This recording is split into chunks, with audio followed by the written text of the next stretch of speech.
Hello students, how are you all? I hope everyone is fine. Myself Jitendra Kumar, and today we are going to discuss remaining questions of exercise 5.1. In our previous video, we have already discussed question number 1 to 8, and now we will proceed from question number 9 onwards. Okay, आज हम question number 9 से आगे के सभी questions करेंगे। Exercise 5.1 हमारा चल रहा था, एनसीईआरटी की बुक है ये हमारा, chapter 5 lines and angles continuity में है।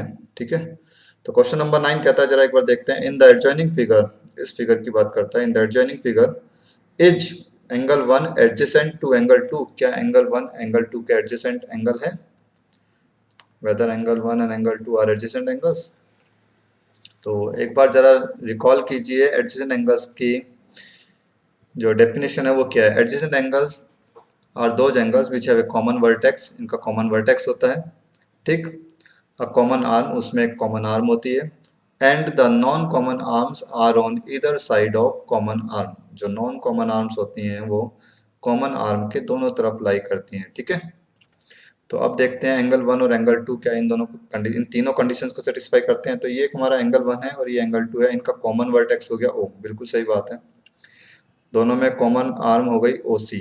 इस एंगल में भी आती है और इस एंगल, दोनों एंगल में आ रही है OC। ओके, और जो नॉन कॉमन आर्म्स हैं OA एंड OE, ये दोनों OC के एक इधर लाई करती है और एक इधर लाई करती है। इट मीन्स तीनों कंडीशन यहाँ पे सेटिस्फाई होती हैं। All three condition satisfy in this case. ठीक है, hence we can say that angle 1 and angle 2 are adjacent angles. Yes, as angle 1 and angle 2 have a common vertex, इन दोनों angle का एक कॉमन वर्टेक्स है O। A common arm OC, दोनों में एक common arm है OC।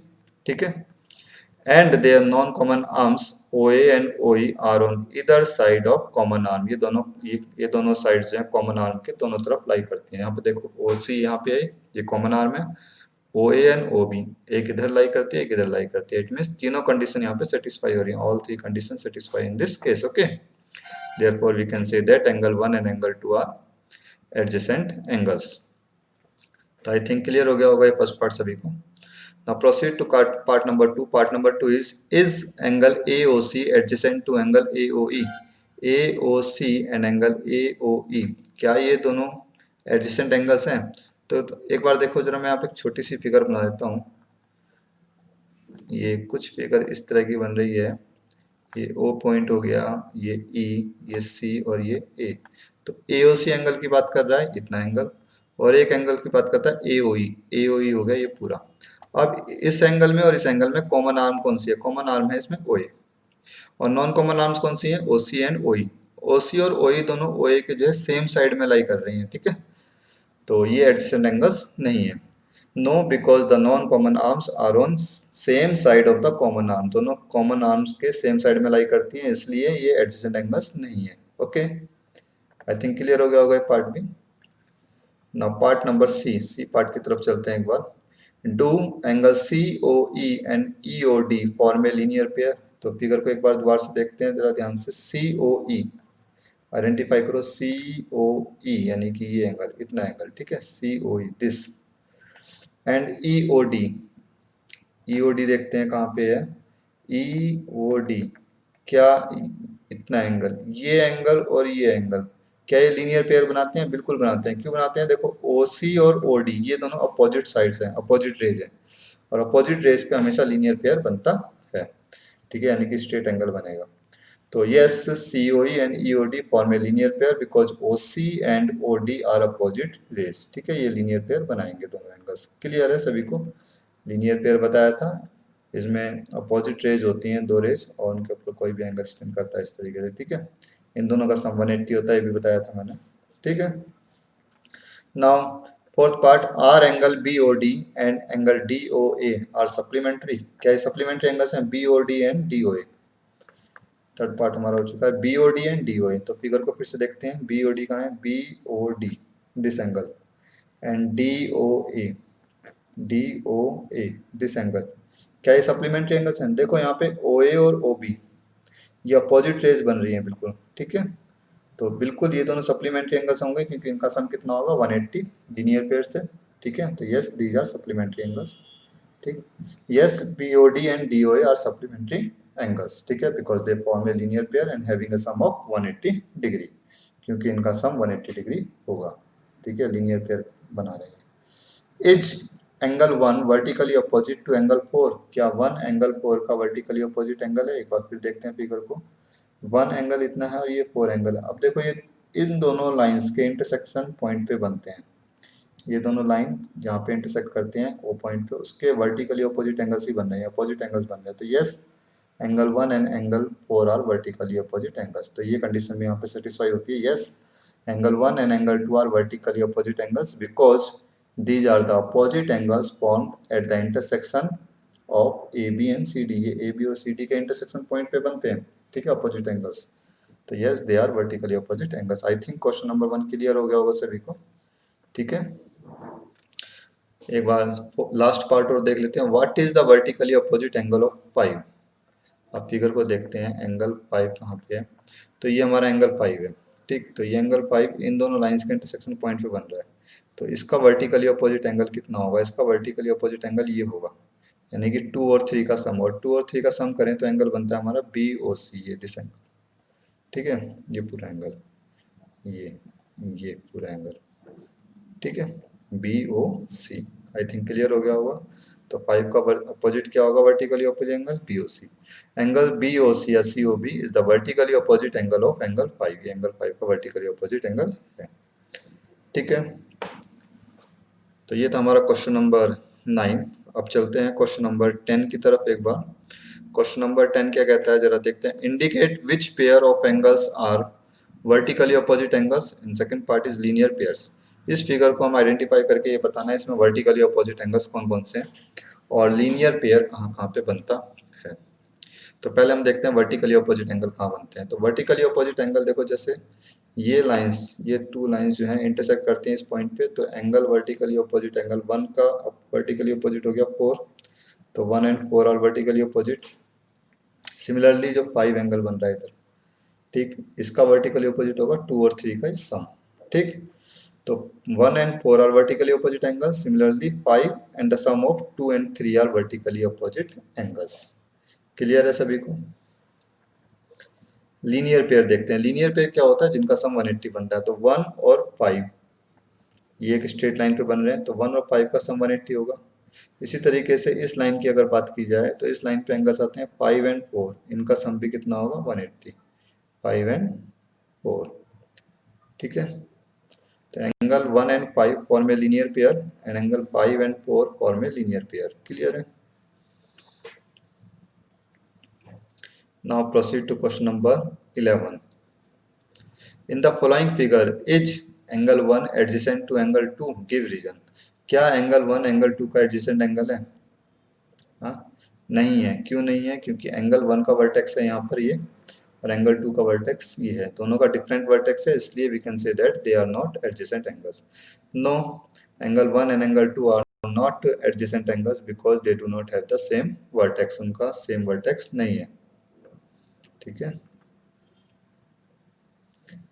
Now proceed to question number 12। 12 की तरफ चलते हैं एक बार, ठीक है।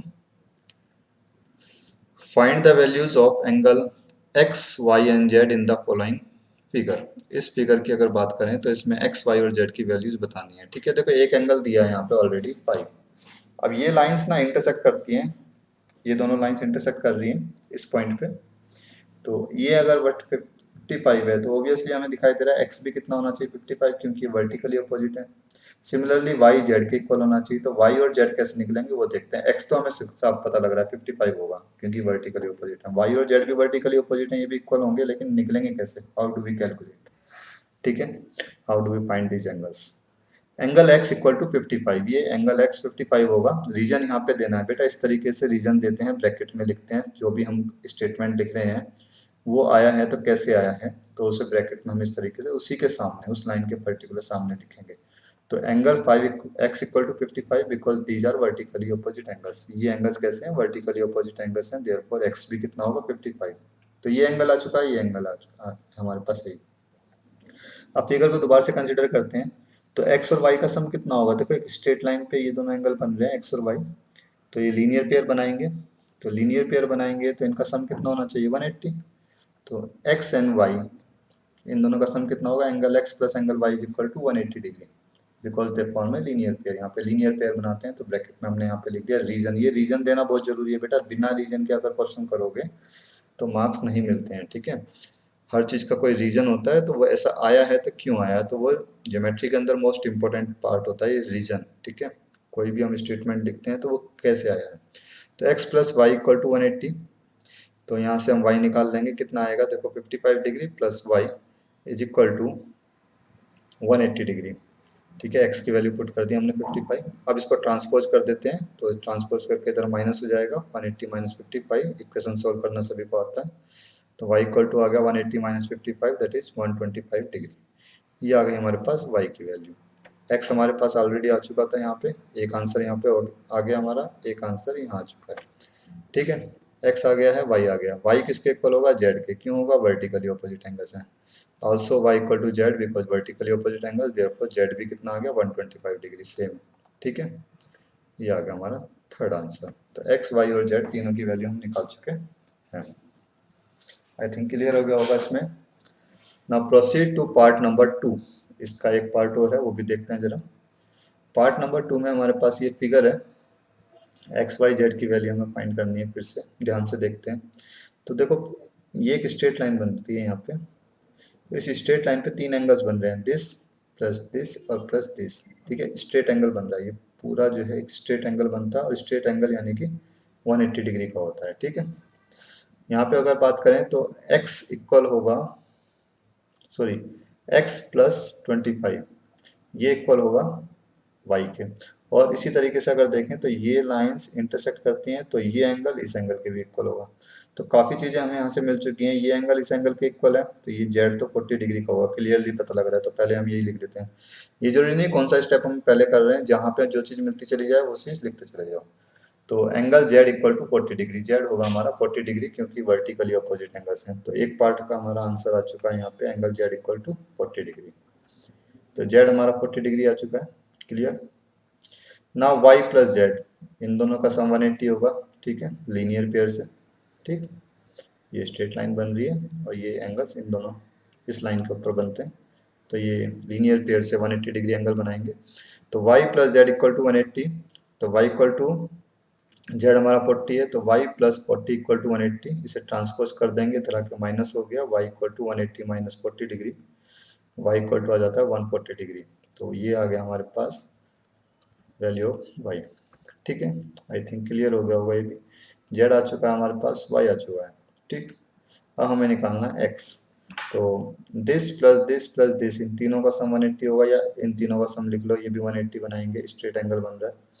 तो 40 प्लस x प्लस 25, यानी कि दिस प्लस दिस, इन तीनों का सम कितना, 180 स्ट्रेट एंगल बन रहा है, ठीक है। तो 40 plus 25 is 65, 65 plus angle x equal to 180 degree. Now transpose 65, we will get angle x equal to 180 minus 65, that is angle x equal to 115 degree.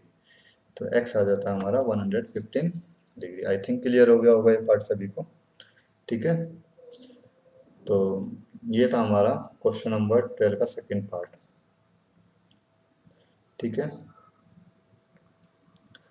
अभी चलते हैं नेक्स्ट क्वेश्चन की तरफ। क्वेश्चन नंबर 13, क्वेश्चन नंबर 13 में कहता है, ये हमारे पास फिल इन द ब्लैंक्स हैं, इनको देख लेते हैं एक बार जल्दी से। Question number 13 first part, if two angles are complementary, अगर दो एंगल्स कॉम्प्लीमेंट्री एंगल्स हैं, कॉम्प्लीमेंट्री एंगल्स में जिनका सम 90 डिग्री होता है। If two angles are complementary then the sum of their measure is 90 degree. लो 90 डिग्री आएगा यहाँ, तो सिंपल है, ठीक। If two angles are supplementary, अगर दो एंगल सप्लीमेंट्री एंगल्स हैं, then the sum of their measure is, उनका सम कितना होगा, उनके मेजरमेंट कितनी होगी, सप्लीमेंट्री एंगल्स का सम होता है 180 डिग्री, तो यहाँ 180 डिग्री हो गया। Two angles forming a linear pair, दो एंगल जो है जो लीनियर पेयर बनाएंगे, ठीक है, आर, वो कैसे होते हैं, आर जिनका जो लीनियर पेयर बनाते हैं उनका सम 180 होता है, तो वो कैसे एंगल्स होते हैं, supplementary, are supplementary,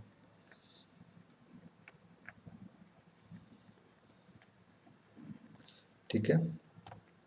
if two adjacent angles, दो एडजेसेंट एंगल्स हैं और सप्लीमेंट्री, अगर दोनों सप्लीमेंट्री एंगल है बेटा, एडजेसेंट एंगल्स भी हैं सप्लीमेंट्री एंगल्स भी हैं, दे फॉर्म में वो हमेशा लीनियर पेयर बनाएंगे, ठीक है। They form a linear pair. If two lines intersect at a point, दो लाइंस इंटरसेक्ट करती हैं किसी पॉइंट पे, then the vertically opposite angles are always, तो उस केस में जब वर्टिकली अपोजिट एंगल्स होते हैं वो हमेशा कैसे होते हैं, इक्वल। ठीक है।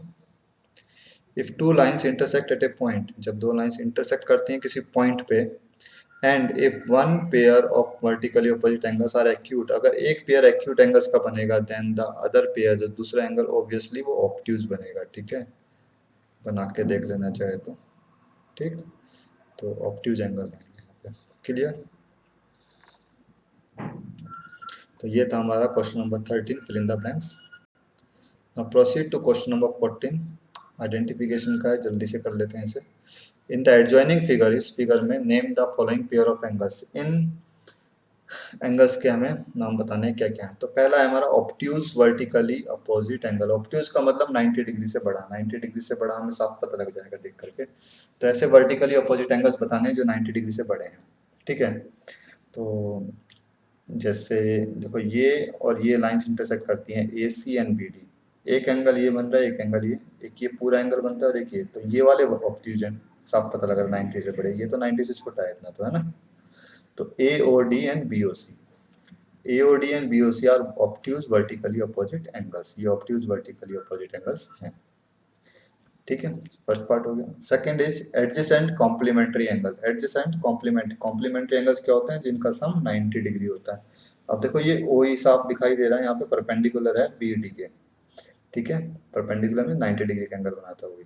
तो अब इधर ये पूरा 90 डिग्री का एंगल बन रहा है, ये पूरा 90 डिग्री का, तो ये एंगल इतना और ये एंगल, ठीक, ये दोनों कॉम्प्लीमेंट्री एंगल्स हैं और एडजेसेंट भी हैं, क्योंकि इनमें कॉमन वर्टेक्स है, कॉमन आर्म है और नॉन कॉमन आर्म्स, दोनों कॉमन आर्म्स के दोनों तरफ हैं। ठीक, तो angle AOB and angle AOE, these are the complementary angles. Angle AOE and angle AOB are the adjacent complementary angles. ठीक है, तो ये हो गया सेकंड पार्ट हमारा। थर्ड पार्ट देखते हैं, इक्वल सप्लीमेंट्री एंगल्स। ऐसे एंगल जो इक्वल हैं और सप्लीमेंट्री हैं। अब बेटा सप्लीमेंट्री इक्वल एंगल्स हैं, तो सप्लीमेंट्री एंगल्स का सम होता है 180 डिग्री। ठीक है, यहाँ पे दो एंगल्स की बात कर रहा है, तो दोनों एंगल कितने कितने डिग्री के होने चाहिए, 90 डिग्री के।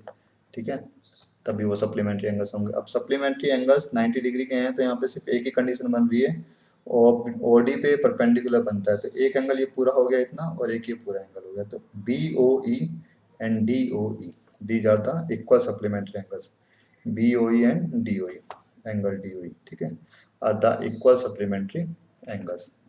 तो ये हो गया हमारा third part. Clear. Unequal supplementary angles, अब अनइक्वल तो होते हैं जो इक्वल नहीं हो।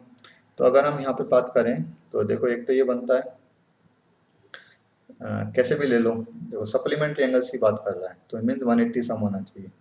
तो ये एक AC लाइन बनती है, तो इसके ऊपर कौन कौन से सप्लीमेंट्री एंगल्स बन रहे हैं, AOD, ये पूरा इतना, और ये COD, दिस प्लस ये दिस पूरा एंगल। ठीक है, तो एक तो ये हो गया AOE and COE, AOE and COE, हाँ ये भी ठीक है बिल्कुल, AOE एंड COE ये भी सप्लीमेंट्री एंगल्स हैं। ठीक, AOE एंड COE कहाँ गया, AOE and COE are the supplement unequal supplementary angles. ठीक, इसी तरीके से एक एंगल और बनेगा, यहाँ पे पेयर में लिख देता हूँ, angle AOD and angle COD, AOD and COD ये भी अनइक्वल सप्लीमेंट्री एंगल्स हैं। ठीक है, तो दो आंसर यहाँ से मिल जाएंगे हमें। इसी तरीके से यहाँ पे बन रहा है हमारा AOB एंड BOC, ये भी है, ABC का आंसर आएगा angle AOB and angle BOC, ये भी अनइक्वल सप्लीमेंट्री एंगल्स हैं। ठीक है, अब फिफ्थ पार्ट को देखते हैं। फिफ्थ पार्ट है हमारा यहाँ पे, adjacent angles that do not form a linear pair. ऐसे एंगल जो लीनियर पेयर नहीं बनाते लेकिन एडजेसेंट एंगल्स हैं। तो पहला तो हमारा यही हो गया AOB एंड AOE। ठीक है, AOB एंड AOE ये एडजेसेंट एंगल्स हैं और लीनियर पेयर भी नहीं बनाते। AOE and DOE, AOE and DOE, ठीक है, ये एंगल एंड ये एंगल, ये वाला, this one and this one, ठीक है, दे do not form a linear pair. ठीक है, third one is DOE and COD। अब देखो DOE इतना लिखा है और COD ये भी लीनियर पेयर नहीं बनाते। ठीक है, एडजेसेंट एंगल्स हैं but they do not form a linear pair. ठीक, तो ये था हमारा आज के लिए, इतना ही हमारा इस एक्सरसाइज में। ठीक है, और क्वेश्चंस नहीं है अभी। नेक्स्ट वीडियो में हम डिस्कस करेंगे next exercise. Till then take care, bye bye, thank you.